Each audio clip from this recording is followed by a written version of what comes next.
Sabe, às vezes eu fico ofendido com a falta de visão de vocês religiosos. Vocês me dão crédito pelas coisas mais banais. Ah, que foi o diabo que criou o rock and roll. O diabo criou a mini saia. O diabo criou o bordel. Por favor, né? Eu tenho milênios de experiência. Eu sou uma divindade sênior, não um adolescente rebelde. Vocês acham mesmo que a minha grande estratégia para testar a humanidade seria o quê? Um solo de guitarra e uma garrafa de uísque? Não. Se você quer enganar bilhões de pessoas ao mesmo tempo, você não cria um bar, você não cria um bordel, você cria uma igreja. Olha lá, Cleiton, todo mundo pensando... Que? Esse diabo tá doido. Mas pensa comigo, é a jogada de mestre, o plot twist que nem Big J viu chegando. E se eu te dissesse que todas as igrejas, templos, catedrais com ar-condicionado e maquininha de cartão não são a cura? E se eu te dissesse que tudo isso é o meu processo seletivo? A teoria é simples, eu criei a religião organizada não para salvar ninguém, mas para filtrar. É a peneira, a igreja é a verdadeira tentação. Mas você deve estar pensando... Isso não faz nenhum sentido. Claro que faz. Eu queria ver quem seria bom o suficiente, íntegro o suficiente e inteligente o suficiente para não precisar dela. Ver quem resiste à tentação de terceirizar a própria consciência para um pastor de terno brilhante. Isso sim prova que é bom. Quem entra na fila, desliga o cérebro e obedece cegamente, esse aí já rodou no meu teste psicotécnico. Mas vamos olhar para os dados, porque contra fatos não há exorcismo que funcione. Vocês adoram pintar a minha imagem com tridente, com rabo e chicote, essa estética medieval cafona. Mas historicamente falando, quem foi que transformou a Europa num churrasco a céu aberto? Quem foi que queimou mulheres na fogueira? Quem criou guerras santas? A Inquisição, as cruzadas, a caça às bruxas. Eu tava até de férias nessa época. Eu nem precisei bater o ponto. Eu não precisei levantar um dedo. Só dei a vocês um livro e um púlpito, e vocês fizeram o resto. Pensa na genialidade do meu design. Eu entrego um livro que prega o amor, e vocês usam esse mesmo livro para justificar torturar quem pensa diferente. É brilhante. Eu não precisei possuir ninguém. Eu não precisei fazer a cabeça girar. Eu só precisei dar a vocês a desculpa perfeita que fizesse vocês pensarem: eu estou certo, Deus está comigo e você é o inimigo. Pronto. Com essa frase, vocês inventaram a segregação, preconceito, a escravidão, as formas mais criativas de matar o vizinho. E o melhor, vocês fizeram isso sentindo um quentinho no coração. A vaidade gospel, aquele orgulho delicioso de olhar para o coleguinha e pensar: coitado, vai pro inferno, mas eu sou VIP. Eu tenho pulseirinha pra área VIP do céu. A vaidade de achar que são os escolhidos.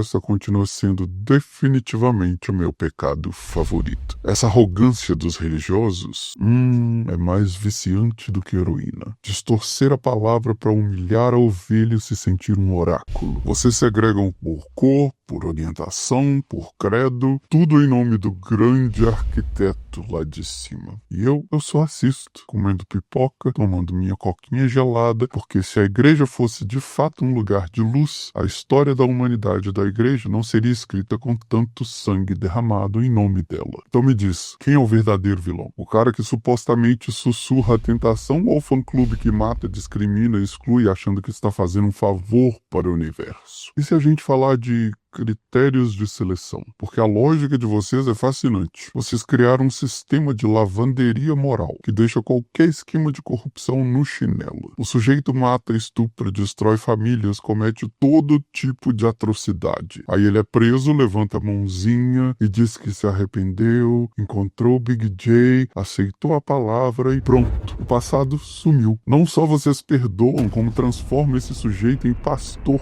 como aconteceu com o psicopata que virou pastor da igreja Pequena Lagoa e como tantos outros. Vocês colocam um criminoso para guiar a vida da Dona Maria, que trabalhou a vida inteira e nunca roubou nenhum clipe de papel da firma e nunca matou uma formiga. É uma inversão de valores tão absurda que até eu fico confuso. Quem é o guia e quem é a ovelha nessa história? E não para por aí. Vocês enchem a porra do Congresso, que convenhamos é sabidamente um dos lugares mais sujos do planeta, de políticos religiosos. Para quê? Para acabar com a fome? Para melhorar a educação? Não, apenas para garantir que a visão de mundo de você seja imposta goela abaixo de quem não tem nada a ver com a sua fé. E é aqui que entra uma contradição suprema. A turma do pró-vida é curiosamente a mesma turma do bandido bom é bandido morto. Vocês obrigam o feto a nascer numa condição miserável, onde ele tem tudo para virar bandido, e depois que ele vira um problema que vocês criaram, vocês gritam que ele tem que morrer. Mas por outro lado, obrigar uma mulher a manter uma gravidez causada por um estupro não é apenas errado, é desumano. E vamos ser sinceros aqui, é ou não é, Márcia? Você acha mesmo que se um deputado ou senador pró-vida tiver a filha estuprada, ele vai obrigar a menina a manter a criança? É claro que não. Ele quer essa regra só no caso da filha dos outros. A dele vai resolver isso numa clínica particular de luxo, sigilosa, longe dos olhos dos eleitores. Como eu disse, o feto é o vizinho perfeito.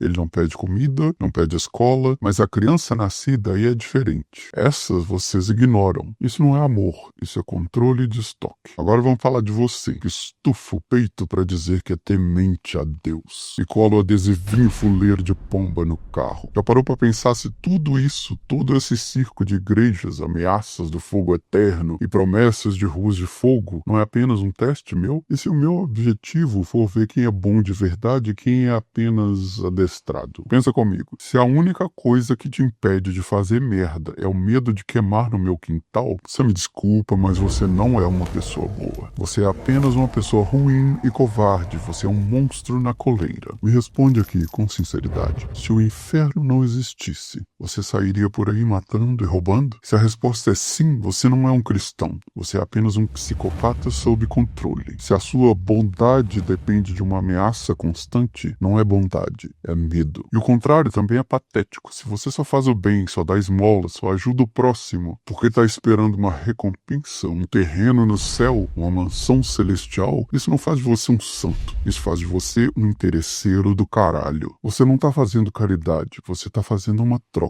Eu te dou essa sopa, você me dá a salvação. As pessoas realmente boas são aquelas que não precisam de um pastor gritando, de um padre, um livro ameaçando ou uma promessa de paraíso para fazer a coisa certa. Elas que são boas porque entendem a dor do outro. Ponto.